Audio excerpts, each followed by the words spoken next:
Pria kaya ini pulang ke rumah dengan diam-diam, ingin memberikan istrinya sebuah kejutan. Tetapi seperti ini penampakannya.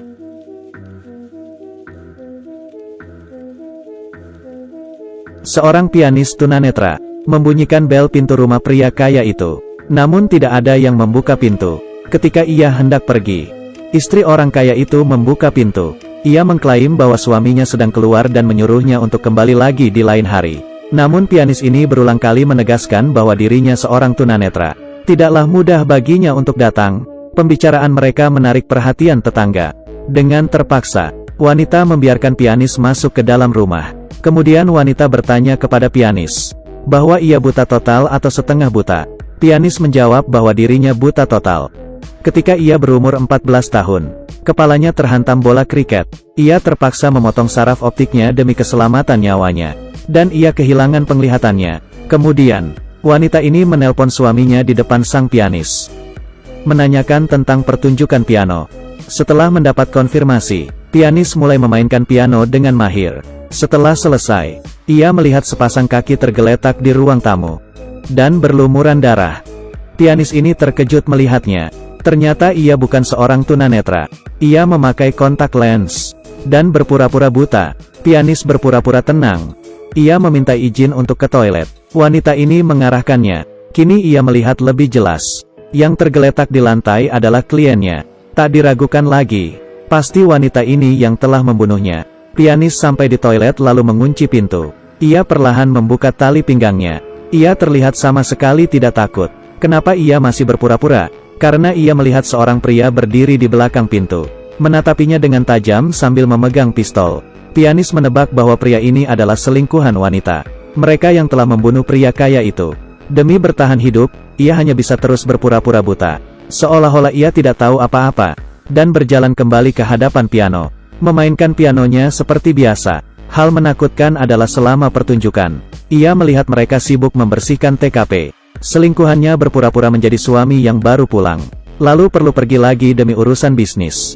Mereka menyembunyikan mayat ke dalam koper dan membawanya pergi. Setelah 1 jam berlalu, akhirnya sang pianis ini berhasil keluar dari rumah itu.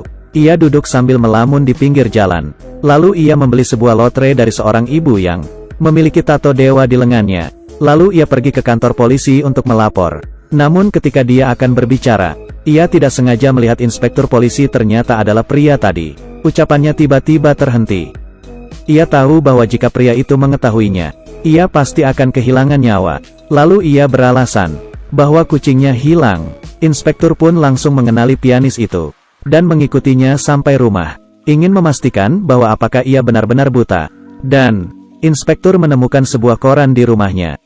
Ketika ia hampir ketahuan, ia beralasan bahwa koran itu untuk membersihkan kotoran kucing. Ia bergegas menyembunyikan kotak softlensnya. Setelah ia dites beberapa kali, inspektur baru pergi meninggalkan rumahnya. Ketika pria ini berada di toilet, ia menemukan sebuah jam tangan berharga. Tak diduga, ia dijebak sebagai pembunuh pria kaya itu. Pada acara pemakaman pria kaya, pianis ini diundang untuk memainkan piano. Nenek tetangga mengenali pianis ini. Lalu ia mendatangi polisi lain dan berkata bahwa ada kejanggalan pada kematian pria kaya. Pada hari itu, ia melihat orang lain memasuki rumah sebelum pria kaya itu pulang. Hal ini dengan cepat diketahui oleh inspektur dan wanita. Sang pianis diundang oleh istri pria kaya itu ke rumah untuk mengajari putrinya bermain piano. Tapi begitu pintu lift terbuka, ia melihat wanita mendorong nenek itu hingga jatuh. Dan ia berpura-pura tidak melihat apa-apa, menekan bel dan menunggu di luar pintu. Setelah polisi tiba, kasus ini ditutup langsung dengan alasan peristiwa kecelakaan. Pria ini menyaksikan 2 kasus pembunuhan dalam beberapa hari. Mentalnya mulai ambruk. Ia pun pulang ke rumah tanpa berpura-pura buta. Namun, semua ini direkam oleh seorang anak dengan ponselnya. Tiba-tiba bel berbunyi. Wanita itu mendatangi rumahnya untuk berterima kasih karena ia telah mengajari putrinya bermain piano dan membawa makanan kepada pria untuk dicicip, untuk memastikan lagi apakah pria ini benar-benar buta. Ketika pria membalikkan badan, wanita sengaja menakutinya, lalu ia menuangkan racun ke dalam minuman pria. Jika diminum ia akan mati, jika tidak diminum maka ia akan ketahuan. Demi bertahan hidup, pria sengaja menjatuhkan minumannya. Wanita langsung mengeluarkan pistol dan membidiknya. Pria mengangkat tangannya secara refleks. Kali ini pria ketahuan. Tiba-tiba ia merasa pusing dan jatuh pingsan. Ternyata wanita menaruh obat di dalam makanan. Di waktu bersamaan, kekasih pria itu datang. Dari ponsel anak itu, ia melihat rekaman pria berpura-pura buta. Kekasihnya yang marah langsung mengedor pintu rumah pria. Dan wanita itu sengaja bertelanjang, agar kekasihnya mengira bahwa pria itu selingkuh.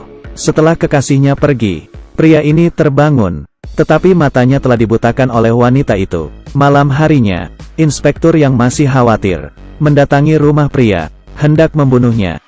Namun pria berhasil melarikan diri. Ia berlari di jalanan dengan panik, lalu menabrak tiang listrik dan pingsan. Inspektur mengira pria telah berhasil lolos. Tak disangka, tiang listrik itu malah menyelamatkan pria. Pria diselamatkan oleh ibu penjual lotre, lalu membawanya ke dokter untuk mengobati matanya. Ketika mereka tahu bahwa pria ini hidup sendirian, sebuah rencana jahat datang menerpanya. Ginjalnya sedang diperdagangkan.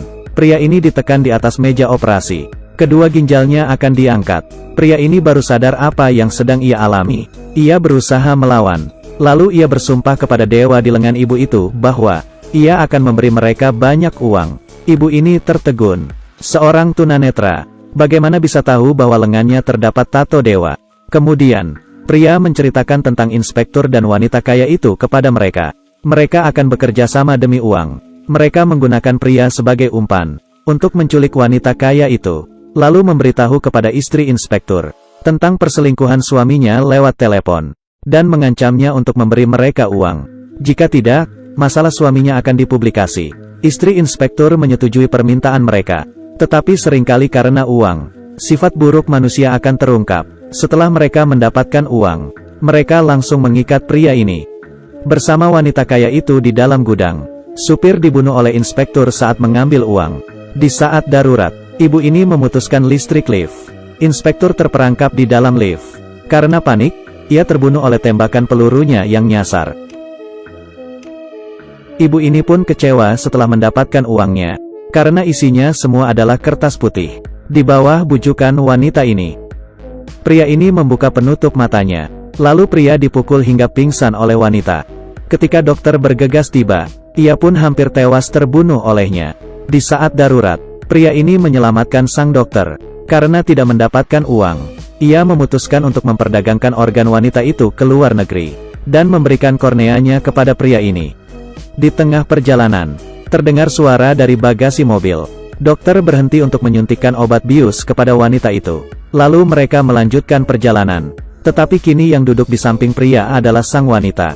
Betul, dokter itu telah tewas dibunuh olehnya. Lalu ia mengusir pria dari mobil. Dikira bahwa ia akan membiarkan pria ini pergi. Wanita ini malah menginjak pedal gas dan melaju ke arah pria. Ada seekor kelinci di pinggir lain. Saat pemburu menembak, kelinci itu menabrak mobil. Terjadilah kecelakaan. Terakhir, hanya pria ini yang bertahan hidup. 2 tahun kemudian, pria ini menjadi seorang pianis di sebuah kota tak dikenal. Di sana ia bertemu dengan mantannya. Lalu ia menceritakan semua kejadian pada dirinya. Lihat dengan cermat, pria menyingkirkan kaleng di jalanan dengan tongkatnya. Ia berpura-pura buta. Dengan kata lain, ia berbohong. Ketika perjalanannya, mengantarkan wanita itu ke luar negeri bersama dokter. Di tengah perjalanan, ia telah mendapatkan transplantasi kornea. Sang dokter pun berhasil menjual organ wanita itu, lalu pergi menjauh dengan uangnya. Sebenarnya, ketika ia sedang berbicara dengan kekasihnya, sudah terungkap bahwa ia berbohong. Dia adalah seorang tunanetra. Bagaimana ia bisa tahu kelinci itu menabrak mobil? Terlebih lagi, pegangan tongkatnya berbentuk kelinci. Berbagai tanda menunjukkan bahwa ia berbohong. Ini adalah sebuah film menegangkan dengan rating 9.2. Kurang dari andadun lebih besar dari. Terhitung bahwa ada 55 kali plot twist dalam film ini. Jika Anda menyukai video ini, pastikan untuk menonton filmnya.